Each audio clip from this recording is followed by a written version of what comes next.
Hi guys, PJ here. Today we're back with an all-time classic Alan Wake, but this is the remastered version, so we're going to see how this runs on a GTX 1650 powered laptop PC coupled with a 4600H Ryzen 5 processor. That's 6 core 12 thread, and we have 8GB of RAM.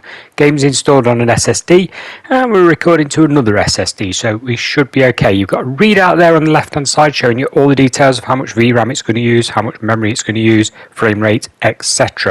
Now, if we have a quick look at the options menu, see what graphic options we've got going on, it's quite versatile, and there's a few bits we can tweak on there. By the way, I am using a controller, it works perfectly fine, so that's all good. 1080p display, it's a standard laptop display for this, and there is a nice option on here, but obviously you can go up and down your resers a little bit. That will depend on your monitor though, rather than what's on screen at the moment. You've got your usual full screen, borderless, windowed, etc. But it's this next one. This is resolution scale. If you're struggling at FPS, you could probably go down to about 80% without noticing the image looking too blurry. So this is a good FPS saver, this one. Leaving it on 100 for this laptop because it seems to run it very, very well. Like I say, the GTX 1650, that's a 4GB card and it seemed fine.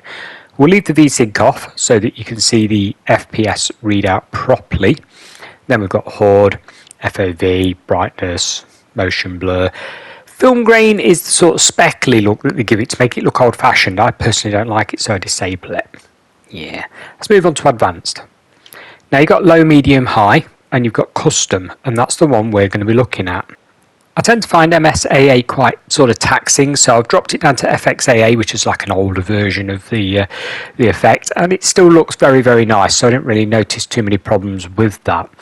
Anisotropic filtering, we're on 16, that's the max. It does go all the way down to 0, but it looks nice on and does work fine. Not too much of a graphical impact for your graphics card there. Shadow quality, on the other hand, that can be quite heavy on your graphics, so we've dropped that from high down to medium. Shadows still look pretty good, so not a problem. Low, they're a bit fuzzy to be honest, but medium's fine. Volumetric lighting quality is also another one that's really GPU heavy. Now, I wouldn't leave this one on high. I would drop this down to medium or low. It is pretty taxing, guys. Train quality, leave it on high, then you get all the nice art direction. If you can, medium at a push. I wouldn't go low, starts to look really blurry, especially if you're using that resolution scaling thing. Draw distance, however, I did manage to take a couple of pips off draw distance and didn't notice any difference while playing the game. So obviously you're looking at how far into the distance you can see. Didn't really notice it at all while playing, so we could save a little bit on the actual load there by taking that down without a problem. Really, the only other thing I'll mention quickly is audio. There's no 5.1 or anything like that surround sound. It's just plain old stereo, so nothing too flash. But let's get some gameplay going on and see what you guys think. Keep an eye on the left hand side. The first thing I noticed about this when actually in gameplay was how CPU heavy the game is. Now there's a lot of fog and other effects like that they do look really, really nice, let's face it. But if you look at the CPU readouts, every single core there at 90% RAM. Well, 6.5GB seems to be the norm. I've seen it up to 7GB. Your VRAM, yeah, it's using all 4GB of VRAM. So let's just put on screen now, have a quick look at what the recommended system requirements are. Minimum requirements are 8GB of RAM, 2GB of VRAM, an old GTX 960 graphics card. So, this thing does run on quite a low level spec, quite an old spec. The equivalent from AMD being the RX 470, and we got a Ryzen 3 1200 CPU.